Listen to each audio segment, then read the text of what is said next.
আপনার নামের সাথে মেয়র কেন লিখছে এটা জানতে। ধন্যবাদ আপনার প্রশ্নটির জন্যে।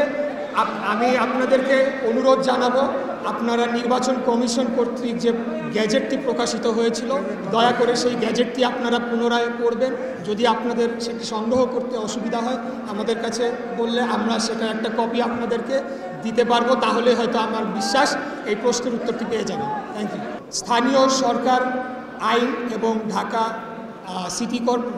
সিটি কর্পোরেশন যে স্থানীয় সরকারের যে আইন করা হয়েছিল 2009 এবং বিধিমালা 2010, সেই অনুযায়ী শপথ গ্রহণ অনুষ্ঠান না হওয়া পর্যন্ত অফিসিয়ালি আমি মেয়রের দায়িত্ব নিতে পারছি না। সেটি হলো আমাদের অফিসিয়াল স্ট্যান্ড। তবে যেহেতু এই আন্দোলনের কারণে জরুরি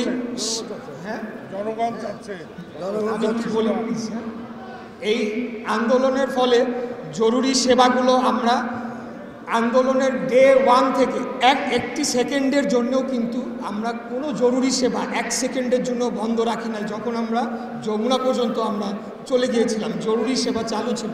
অতএব জরুরি সেবা এবং পরবর্তীতে আমাদের সিদ্ধান্ত হয়েছে যে দৈনন্দিন সেবা অর্থাৎ জন্ম মৃত্যু নিবন্ধন সার্টিফিকেট, এই বিষয়গুলা যাতে চলমান থাকে সেটিকে নিশ্চিত করার জন্যে পর্যায়ক্রমে এটার সাথে যারা যুক্ত রয়েছে ওয়ার্ড সচিবরা, তাদের সাথে আমরা বৈঠক করে তাদেরকে দিক নির্দেশনা দিচ্ছি। জীবনের সব আয়োজন এখানে একসাথে,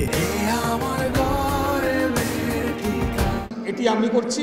কিন্তু অফিসিয়ালি মেয়র হিসেবে দায়িত্ব নেওয়ার জন্যে স্থানীয় সরকার যে আইন রয়েছে 2009 সালে গৃহীত এবং 2010 সালে তার বিধিমালা গৃহীত হয়, সেই অনুযায়ী অবশ্যই শপথ গ্রহণ অনুষ্ঠানটি আয়োজন করতে হবে। বিশ্বাস করেন, যদি ওটা না থাকতো আমি এতদিন মেয়রের পদামে নিয়ে আমি বসে পড়তাম। ধন্যবাদ।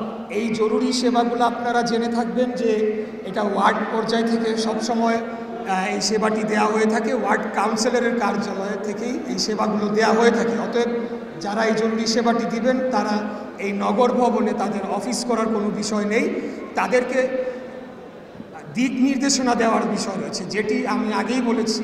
শুরুর থেকে যখন থেকে এই আন্দোলনটি শুরু হয় তখন এই সংশ্লিষ্ট যারা কর্মকর্তা কর্মচারীরা আমাদের আন্দোলনেও যারা যুক্ত হয়েছেন তাদের মাধ্যমেই আমরা এই দিক নির্দেশনাটি শুরু থেকেই দিয়ে এসেছি, যাতে করে জনগণ তার জরুরি সেবাটি নিয়মিতভাবে পেয়ে থাকে। ধন্যবাদ সবাইকে। আমি একটি ভয়াবহ সংবাদ বলবো। কালকে স্থানীয় সরকার উপদেষ্টা সজীব ভুঁইয়া তার অফিসারদের নির্দেশ দিয়েছে যে আপনারা সিটি কর্পোরেশনের গাড়ির জ্বালানি বন্ধ করে দেন। জ্বালানি বন্ধ করে দিলে এখানে গার্বেজ, এখানের ময়লা আবর্জনা ফেলা যাবে না, শহর নোংরা হবে, এর দায়িত্ব আমাদের উপরে পড়বে। কাজেই এত